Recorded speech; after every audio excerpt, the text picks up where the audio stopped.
Channel which is simple learning. और आज हम पढ़ेंगे जो इंडस्ट्रीज चैप्टर है आपकी ज्योग्राफी का, उसका रिमेनिंग पार्ट जितना रह गया था वो हम पार्ट 2 में इस चैप्टर को फिनिश करेंगे। तो स्टूडेंट स्टार्ट करते हैं इस चैप्टर को। तो हमने इस चैप्टर में क्या पढ़ा था? हमने पढ़ा था कि इंडस्ट्री सेटअप कैसे कैसे हुई और इंडस्ट्रीज के ज्योग्राफिकल फैक्टर और नॉन ज्योग्राफिकल फैक्टर्स हमने पढ़ लिए थे इससे पहले वाले वीडियो में। अगर आपने इससे पहले वाली वीडियो इस चैप्टर की नहीं देखी है तो मैंने उसका लिंक डिस्क्रिप्शन बॉक्स में डाला हुआ है, आप वहां जाके देख सकते हैं। तो स्टूडेंट बढ़ते हैं इस चैप्टर में आगे। Cotton textile industry. Now The cotton is a natural fiber obtained from the cotton plant. जो कॉटन एक नेचुरल फाइबर है वो obtain पाया जाता है कॉटन प्लांट से, which is later spun into yarn, जिसको बाद में बुनने के बाद उसको यार्न में क्या कर दिया जाता है? Convert. Cotton fabric is soft, light weight and durable. ये कॉटन जो फैब्रिक होता है उसका वो सॉफ्ट होता है, लाइट वेट होता है और ड्यूरेबल होता है, इधर उधर हम ले जा सकते हैं। Which makes it suitable for warm climates. और जैसे कि आप कॉटन के कपड़े, कॉटन क्लोथ पहनते हो तो वो क्या करता है, जब गर्मियों में हम कॉटन क्लोथ पहनते हैं तो हमको गर्मी से बचाता है, तो ये हमारे लिए वार्म क्लाइमेट के लिए अच्छा है। Hence it is used all over the world, इसलिए इसको पूरे संसार में यूज किया जाता है। स्टूडेंट यहाँ पे textile industries in the world यानी कि मेन सेंटर दे रखे हैं टेक्सटाइल इंडस्ट्रीज के, तो जिसमें रेड रेड डॉट दे रखा है ना, ये देखिए, तो ये क्या है? टेक्सटाइल इंडस्ट्री हमारे संसार की। It is also use to manufacture other textile products like terry cloth, denim, cambric, corduroy, ये सब टाइप के क्लोथ हम पहनते भी हैं। डेनिम की जीन्स स्टूडेंट, ठीक है, तो इनके लिए भी यूज किया जाता है। As many as 90 country produce cotton yarn, और 90 कंट्री प्रोड्यूस करती है कॉटन यार्न को। However the textile manufacturing centres are concentrated only in few nations, जबकि जो टेक्सटाइल मैन्युफैक्चरिंग सेंटर है जहां ये चीजें बनती है, मैन्युफैक्चर होती है, वो केवल फ्यू नेशंस के पास है, वहां मैन्युफैक्चरिंग होती है। The localisation of cotton industries depend on certain factors like warm, humid climate, ports for importing machinery, availability of raw material and skilled labour. और जो सर्टेन फैक्टर है जैसे कि गर्मी और जो पोर्ट्स हैं जो इंपोर्ट करते हैं मशीनरी को, ये जो मशीनरी में काम करते हैं, और रॉ मटेरियल का अवेलेबिलिटी होनी और skilled labour. China, India, Russia, USA and Japan are the biggest cotton textile producing nations हैं ये student. Other countries producing cotton textiles, और जो दूसरी कंट्रीज है जो कॉटन टेक्सटाइल प्रोड्यूस करती है वो है Italy, Germany, Hong Kong, Egypt, France and Romania. In southern USA there is an important cotton producing belt that supports a large manufacturing base. और साउदर्न यूएसए में एक इंपॉर्टेंट कॉटन प्रोड्यूसिंग बेल्ट है जो support करती है बहुत ही ज्यादा मैन्युफैक्चरिंग बेस को। India is the second largest cotton textile producer in the world, जो हमारा देश है इंडिया वो second largest cotton textile producer है पूरे संसार में। The important centres for cotton textile industry are, जो इंपॉर्टेंट सेंटर है कॉटन टेक्सटाइल इंडस्ट्री के वो लोकेटेड है कहाँ पे है वो? महाराष्ट्र, गुजरात, तमिलनाडु में। The Mumbai Ahmedabad belt is an important region for the Indian cotton textile industry, और जो मुंबई अहमदाबाद बेल्ट है वो एक इंपॉर्टेंट रीजन है इंडियन कॉटन टेक्सटाइल इंडस्ट्री के लिए। अब हम पढ़ेंगे इंफॉर्मेशन टेक्नोलॉजी, आईटी इंडस्ट्री। इसमें क्या है? आईटी सर्विसेज और business processes outsourcing. It involve processing, storage and transfer of information in a digital format. Information technology student जो आप यूज कर रहे हो आजकल, हर चीज डिजिटली है, जो मैं पढ़ा रही हूँ वो भी डिजिटली है। उसके लिए नेट चाहिए, नेटवर्क चाहिए, इंटरनेट चाहिए, और जो आप स्क्रीन टच मोबाइल यूज कर रहे हो, जो आपके घर में जो स्मार्ट टीवीज है वो भी आप यूज कर रहे हो, तो वो भी किससे चल रही है? अब फिंगर से, ठीक है, आपको केवल उन पे क्लिक करना है, आपको रिमोट की जरूरत भी नहीं है। तो ये हो गया डिजिटल वर्ल्ड। तो ये जो इंफॉर्मेशन टेक्नोलॉजी की बात हो रही है, तो ये जो भी इंफॉर्मेशन देता है आपको डिजिटल फॉर्मेट में। The IT industry include application of computer hardware and software along with various telecommunication systems. जो आईटी इंडस्ट्री है उसमें है एप्लीकेशन किसका? कंप्यूटर हार्डवेयर एंड सॉफ्टवेयर का, जो आपके पास 7th क्लास में चैप्टर भी है कंप्यूटर हार्डवेयर कंपोनेंट्स, ये है आपके पास चैप्टर, मैं इसको पढ़ा चुकी हूँ। तो ये एप्लीकेशन है इनकी कंप्यूटर हार्डवेयर और सॉफ्टवेयर की। हार्डवेयर जो आप बाहर देखते हो उसके पार्ट, जैसे कि मॉनिटर, जैसे कि कीबोर्ड, और सॉफ्टवेयर में क्या करते हो? सॉफ्टवेयर में उसके अंदर जो प्रोग्रामिंग चलती है, along with various telecommunication system, यानी कि आपके पास अब बहुत सारे टेलीकम्युनिकेशन सिस्टम हो चुकी है।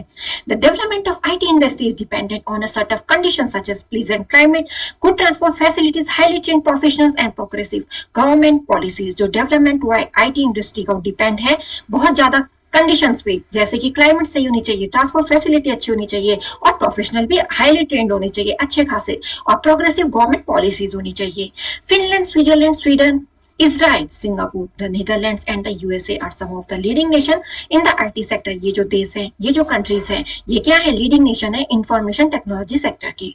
The US market alone represents about 28% of the worldwide total. और जो US United States का जो market है, वो एक अपने पे 28% वर्ल्ड वाइड टोटल है, ठीक है. The IT industry in the USA has particularly flourish in Santa Clara valley of northern California, also known as the Silicon valley. और स्टूडेंट जो आईटी इंडस्ट्री यूएसए की, उसमें क्या है?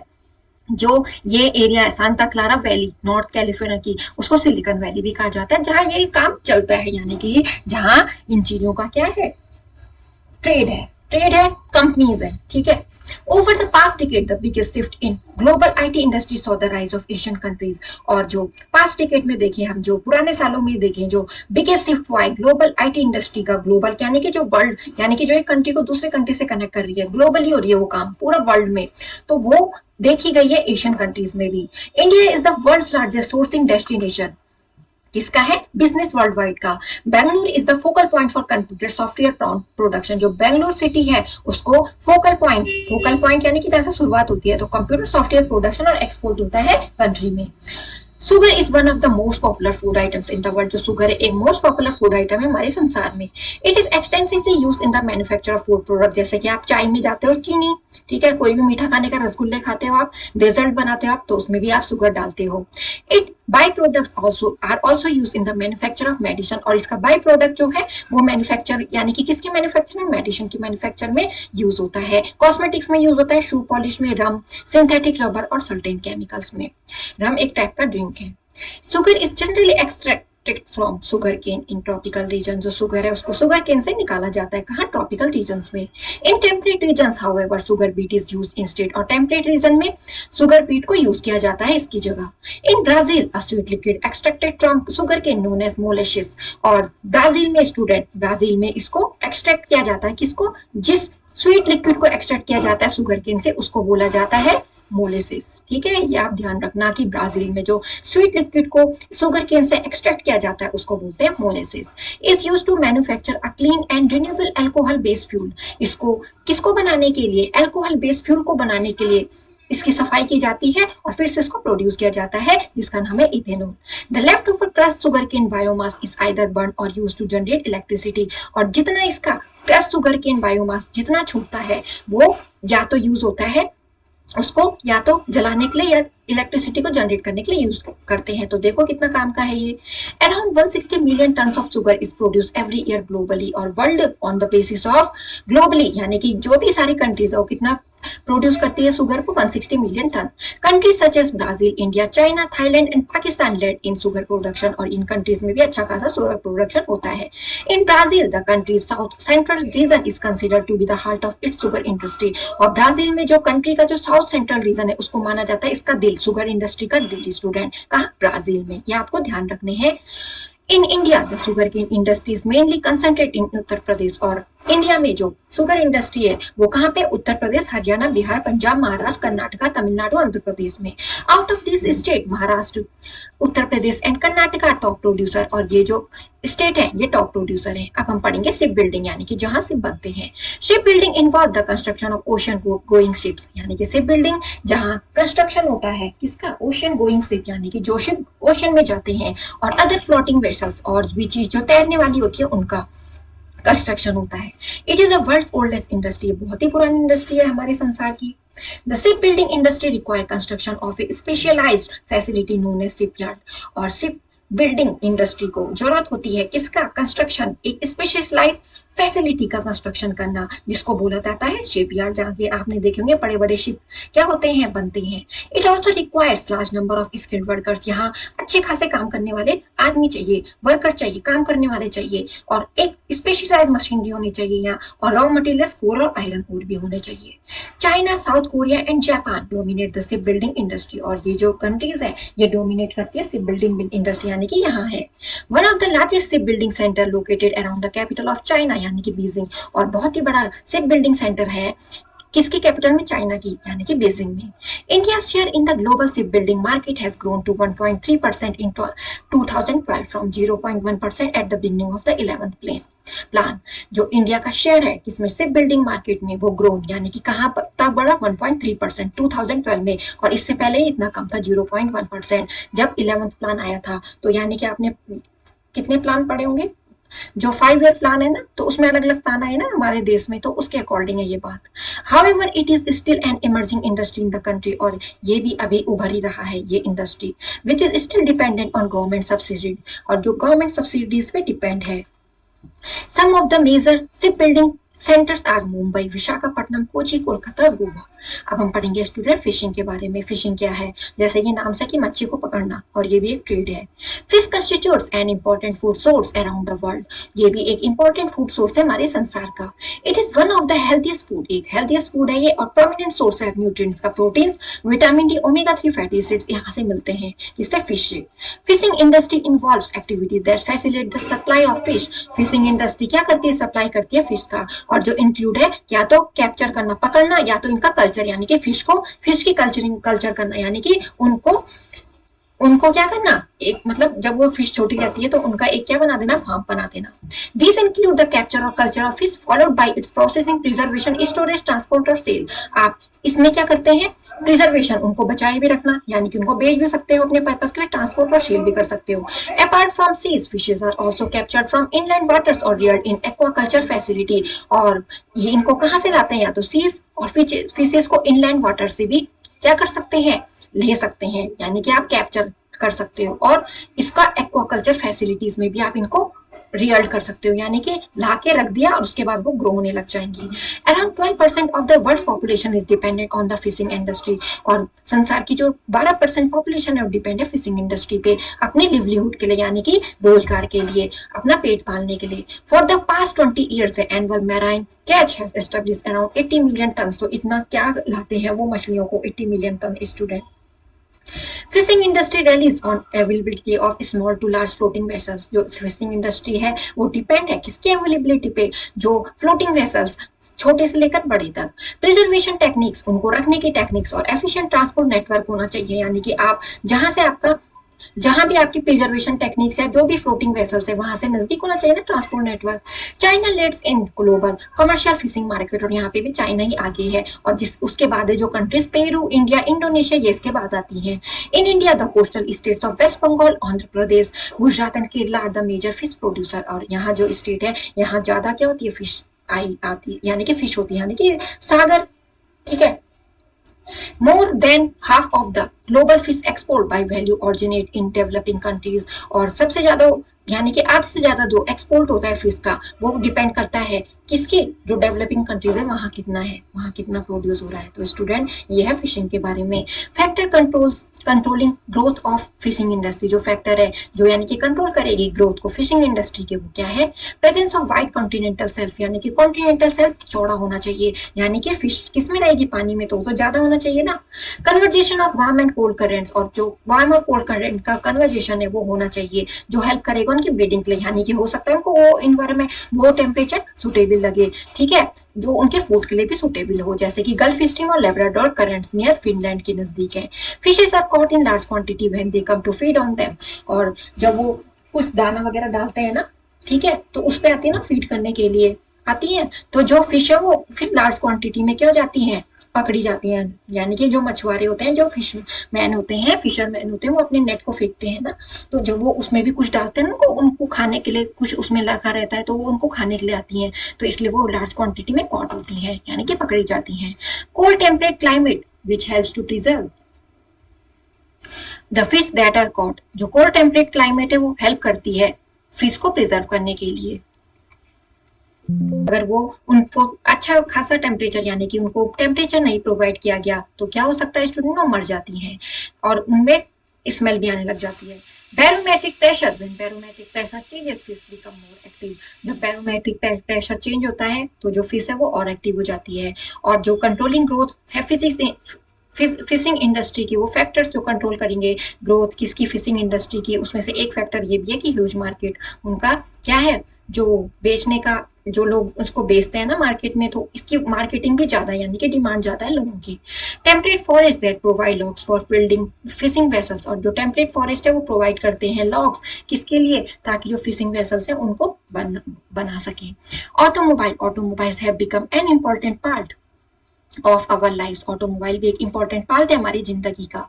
अ number of vehicles are use daily to commute including heavy vehicles such as buses, और बहुत ज्यादा vehicles use किए जाते हैं, ठीक है, हैवी व्हीकल्स भी यूज किए जाते हैं जैसे कि buses. The automobile industry comprises design and development of automobiles including their manufacture, marketing and sale। और जो ऑटोमोबाइल इंडस्ट्री है उसमें क्या होता है, वो उसमें क्या क्या है, उसमें डिजाइन और डेवलपमेंट है किसके, ऑटोमोबाइल्स के, जो इंक्लूड है मैन्युफैक्चरिंग, मार्केटिंग और सेल के लिए।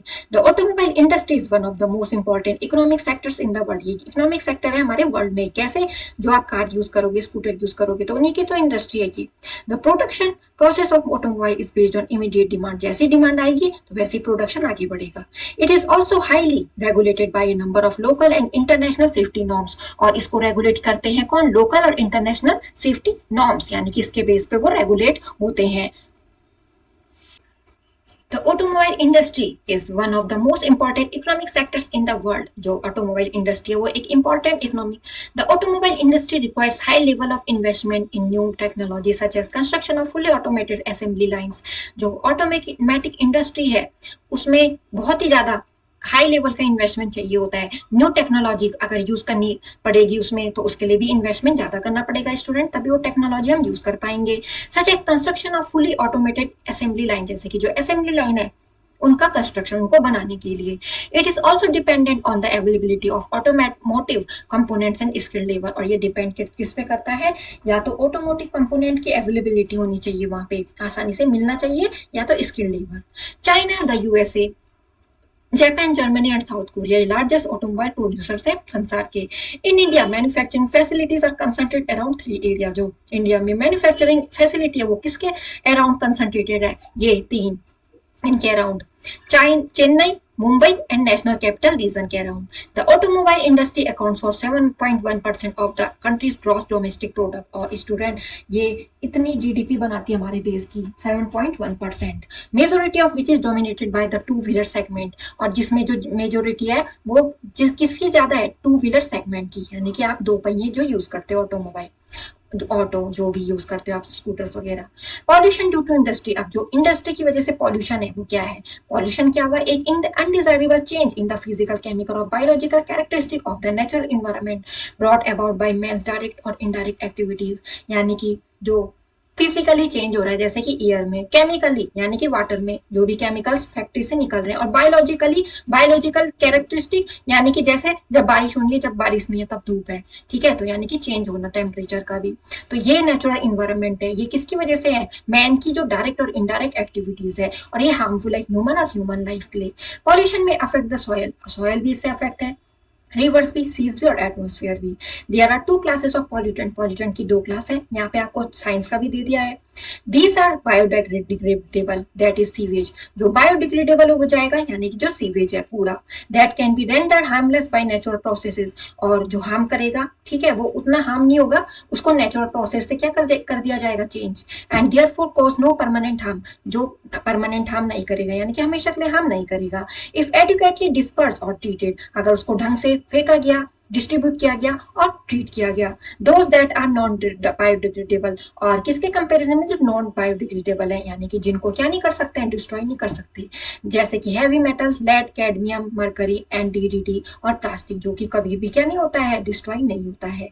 Which eventually accumulate in the environment, जो कि हमारे इन्वायरमेंट में रहते हैं, ये नॉन बायोडिग्रेडेबल सब्सटेंसेस भी, और may be concentrate in the food chain, और या तो फूड चेन, यानी कि जो, और जैसे आपने साइंस में पढ़ा फूड चेन क्या होती है, कि एक जानवर दूसरे जानवर को खाता रहे, ऐसे करके चेन पूरी होती है, ठीक है, बैलेंस और नेचर का। तो वो अगर ये प्रेजेंट रहेंगे इसमें हार्मफुल केमिकल्स वगैरह, हार्मफुल कंपोनेंट्स वगैरह, तो इन्वायरमेंट पॉल्यूट तो होगा ही।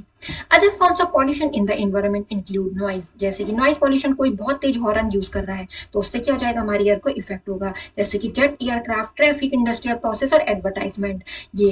एंड थर्मल पॉल्यूशन, जैसे कि release of excessive waste heat into the lakes and rivers causing harm to wild life, ये दिख रहा है आपको, वो जो वाटर पॉल्यूशन है। Water is polluted sorry recent pollution problems include the disposal of radio active waste, यानी कि वो यही इंडस्ट्री से फैक्ट्री से निकलते हैं। जैसे कि एसिड रेन, एसिड रेन क्यों हो रही है, क्योंकि जो एमिशन हो रहा है सल्फेट का वो इंक्रीज कर दे रहा है किसके लेवल को, ह्यूमन वेस्ट के, और वो इंक्रीज कर दे रहा है कार्बन डाइऑक्साइड के लेवल को भी एटमोस्फेयर में। There are three types of pollution, pollution three types के हुए, these are water pollution, air pollution, land pollution. Water pollution is polluted when some impurities in it degrade its quality. Water तब pollute होगा जब उसकी जो impurities है वो कम हो जाएगी, उसकी जो क्वालिटी पहले की वो कम हो जाएगी, और ये हमें यूज करने के लिए, पीने के लिए भी क्या हो जाएगा, अनफिट हो जाएगा, हम यानी कि बीमार पड़ जाएंगे उससे, हमें डिजीज हो जाएंगी, we are sick. The impurities can be in the form of dissolved gases, or these impurities are in the form of dissolved gases or minerals, or in suspended form. Impure water is harmful for man. Impure water यानी कि अशुद्ध पानी हमारे लिए क्या है, harmful है, animals और plants के लिए भी। WHO has defined water pollution as any foreign material either from natural or other sources that may contaminate the water supply and may make it harmful to life। जो WHO है, world health organisation, उन्होंने define किया water pollution को कि एक foreign material है जो कि कहाँ से है, या तो नेचुरली अगर है या दूसरे सोर्सेस से।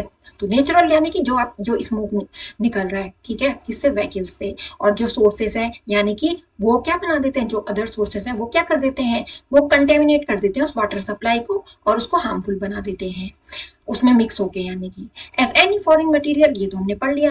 वाटर पॉल्यूटिंग एजेंट्स क्या हुए, pollution is caused by various organism, bacteria, viruses और अदर ऑर्गेनिज्म वो कॉज करते हैं डिजीजेस को, जैसे कॉलरा, टाइफाइड और डिसेंट्री, ये भी वाटर डिजीजेस हैं।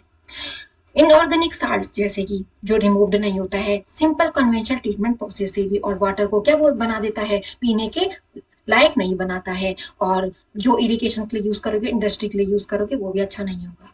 Plant nutrient such as potash, phosphate, nitrates, इनका यूज करना, ठीक है, इनऑर्गेनिक साल्ट का, ये क्या कर देते हैं, इनकी वजह से जो वीड है, वो घास जो हमें नहीं चाहिए होती है, ठीक है, जो घास हम निकालते हैं जब हम कोई भी फसल बोते हैं तो उसमें से हम घास जो निकालते हैं जो हमें नहीं चाहिए होती है, उसकी ग्रोथ को इंक्रीज कर देता है। एल्गल ब्लूम्स को भी और इंक्रीज कर देता है ऑर्गेनिक मैटर को, किसके प्रोसेस से, फोटोसिंथेसिस की, और जो क्या कर देती हैं, जो सेटल हो जाती हैं देग में student.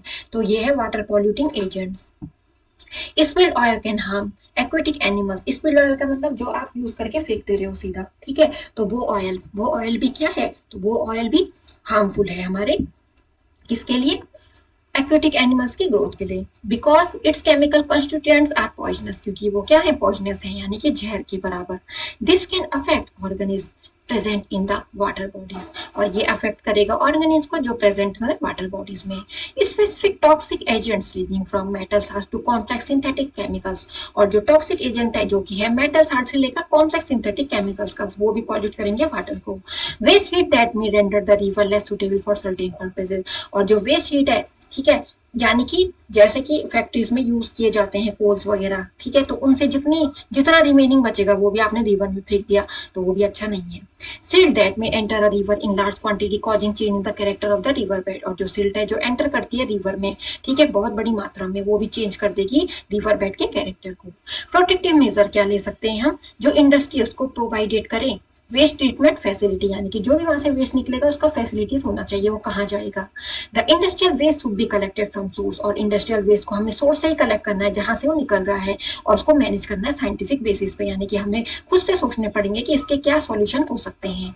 Large industry should be covered by legislative measures bye effective implementation of law, और जो बड़ी बड़ी इंडस्ट्री है वहाँ क्या प्रोटेक्टिव मेजर ले सकते हैं, तो वहाँ लॉज बनने चाहिए। Environmental understanding and awareness should be promoted at all levels of society, और जो इन्वायरमेंटल अंडरस्टैंडिंग है, अवेयरनेस है, वो प्रमोट होनी चाहिए जितने भी लेवल है सोसाइटी के वहाँ पे। In 1974, Water Act was passed by the government of India to check water pollution. 1974 में हमारी इंडिया की गवर्नमेंट ने वाटर एक्ट पास किया वाटर पॉल्यूशन को देखने के लिए, चेक करने के लिए।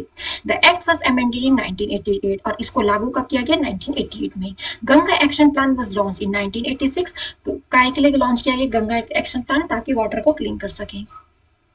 Treatment plants have been set up in many cities, और बहुत सारी सिटीज में ट्रीटमेंट प्लांट भी लगाए गए जहाँ क्या है, जो पानी उसका ट्रीटमेंट हो सके। प्लांट होते हैं बड़े बड़े स्टूडेंट, वो क्या करते हैं, उनको फिल्टर करते हैं, उस पानी को जो भी वहां से वेस्ट है उसको फिल्टर करते हैं, और ये लोकेटेड यानी कि ये कहाँ पे थे, गंगा की बैंक में, यानी कि गंगा के किनारे। एयर पॉल्यूशन ये भी एक एक्सेसिव कंसंट्रेशन है फॉरेन मैटर का एयर में जो इफेक्ट करता है ह्यूमन बींग को, एनिमल, प्लांट को और उनके इन्वायरमेंट को। Each day an inhale a volume of air normal in the range 10 to 15 metre cube.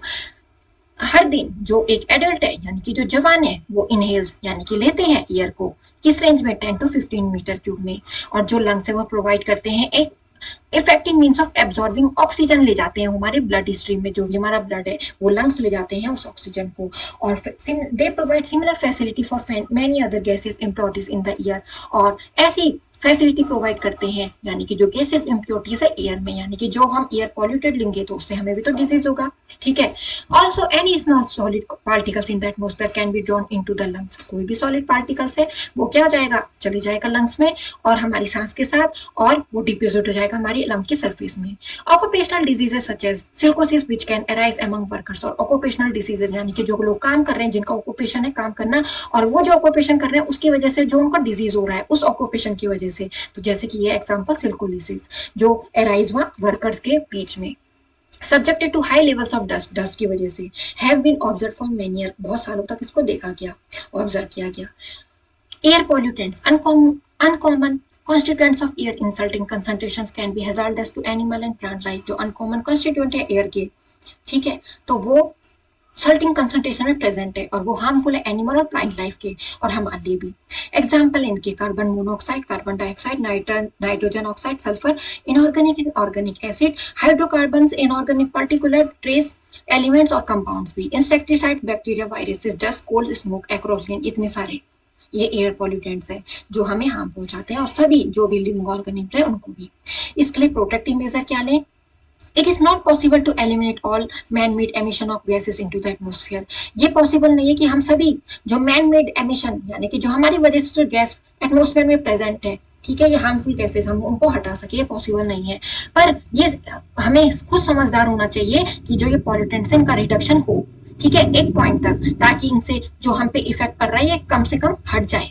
But two types of pollution measures can be adopted. और जो दो टाइप के पॉल्यूशन मेजर्स हैं वो अडॉप्ट किए गए और they are remedial and legislative measure, यानी कि वो लेजिस्लेटिव मेजर के थ्रू लिए गए और जिनका सॉल्यूशन भी है और जो वो आपकी बुक में दे रखे हैं। Air treatment plant should be install, जो एयर ट्रीटमेंट प्लांट है उनको इंस्टॉल किया जाए।